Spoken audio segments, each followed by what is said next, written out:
Okay. Yun. And may share lang ako about sa loot filter saka yung sidekick na extension. So, very helpful kasi napansin ko sa mga YouTube creator or content creator ng PoE2, ganito yung loots nila. May parang light, different color na lights, parang sa Diablo. So, even yung text nung mga drops, color-coded, uh, parang sa Diablo din. So, dito pa lang sa pag-drop pa lang, alam mo na kaagad kung ano klase yung item and how useful it will be. Especially yung sa mga item, napansin ko yung magic and rare, parehas ng color eh. So, kailangan mo pang kunin or checkin sa inventory kung ano yung nakuha mo before mo ma-distinguish na rare siya. So, with that, share ko lang kung paano siya i-set up. Napakadali lang naman. So, first, punta ka sa option under ng game tab. Ito makikita mo to, item filter. So, at first, of course, none yan. So, basically, you just have to download yung i-share ko na link nasa description. Ito. Ayan, NeverSync Dev. So, once you opened it, sa pinakababa, you will see a source code zip. Click it, it will download. And then, once it is downloaded, ayan, extract mo lang. Extract here. And then, once it's extracted, open the folder. Ang need mo lang dyan is tong .filter file. So, copy mo to. And then, go back to the game. Ayan. Under ng item filter, you just have to click this. Itong folder icon na to. Once you clicked it, it will open the directory path kung saan hinahanap ni PoE2 yung mga filter configurations. So, once you're here, you just have to paste yung kinapay mo na file.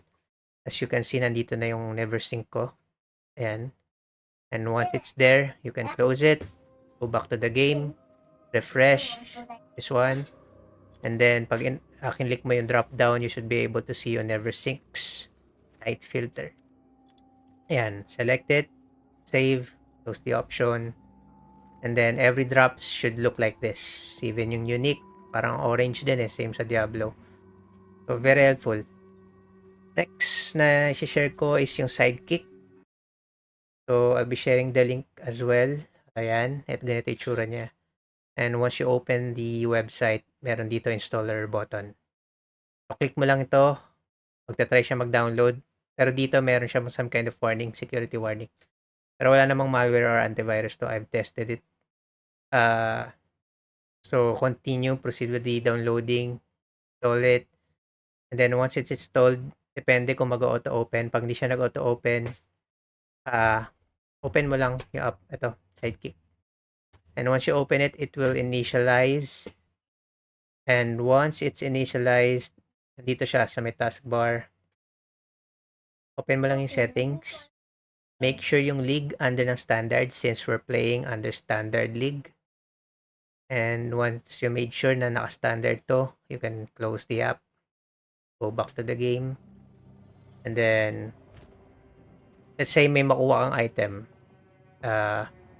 A unique item for example. And you want to know magkano bentahan nito. Hover mo lang yung cursor dito sa item. Control D. And as you can see, mag-open automatically yung sidekick. And you can see yung mga current listings sa auction house ni PoE2 kung magkano bentahan ng specific item na to. So, very useful siya lalo na kung mahilig ka magbenta. And of course, it's not just paghanap ng prices ng item. You can even look for specific items here as well. Although hindi ko pa siya na-try. Kasi dun ako mismo sa PoE2 trade shop tumitingin pag kami gusto kong bilhin. So, ayun lang. Very helpful na quality of life features. And, shinare ko lang.